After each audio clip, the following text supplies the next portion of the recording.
and all that nonsense. By the way, I spend about 5%, 2%, 1% of my 4.5 hours every day, which includes big-name guests, which includes 9,000 different topics, everything from the Heat to the Rangers to the IRS to Jody Arias. I spend very, very little time talking about myself. Very. But, of course, when I do it, it seems like, oh, my God, that's all he does. It was kind of like, for years, I would bring on more local guests on my program here in Miami than any other host, than Joe Rose at QAM, and yet I would still read all over the Internet, there's that guy Sid, all he does is talk about New York.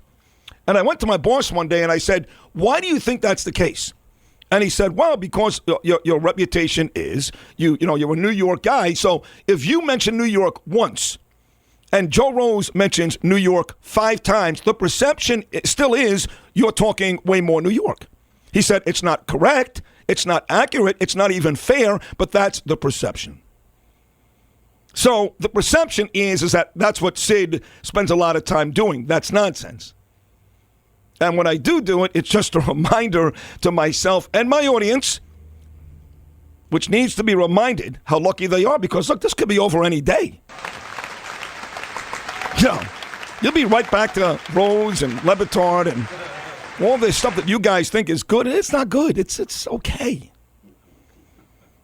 If you think that the big markets and the big execs aren't going to come coming, well, then you're naive or stupid.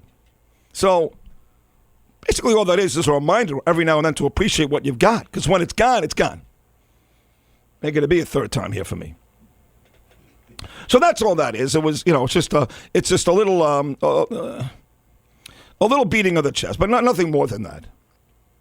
You see what I'm saying here, Eric? Yeah, I get it. He was just looking for something a little deeper, a little more substance. Well, there is more substance, and really it does go back, if you want deeper, and I think you appreciated the response, is still an overwhelming, despite success and issues, and despite the show, an overwhelming insecurity factor. Overwhelming. Because I could have 10 people tell me, and I will, if not more, how great the show was today, how much better you are than everybody. And you see this, you hear this all the time, and it still doesn't matter. I still need to remind myself and my listening audience that's the case. So there is a deeper deal here, and that is there's still this overwhelming sense of insecurity. But you don't help. You don't help me at all. I mean, I'm looking for you to help me out, and you don't do any of it. How can I help your insecurities? You need to loud me with more. I need the superlatives and accolades and all that stuff. Not an occasional, that was a good show today. You need to call me like 10 times a day and say, thank God I work for you. All right. I'll start that. I'll start that today. You're not even awake. I can't even get you to go to a Heat game. You're going to be asleep for 5 hours today. Not today. Today will be a productive day. You run around like Matthew McConaughey. You go home and you smoke a bunch of weed and get naked in the streets and play the bongos. Here is MC, I think. Well, he's gone now. Here's Eric. Hello, Eric. How you doing, Sid? Hello, Eric. What's going on, pal?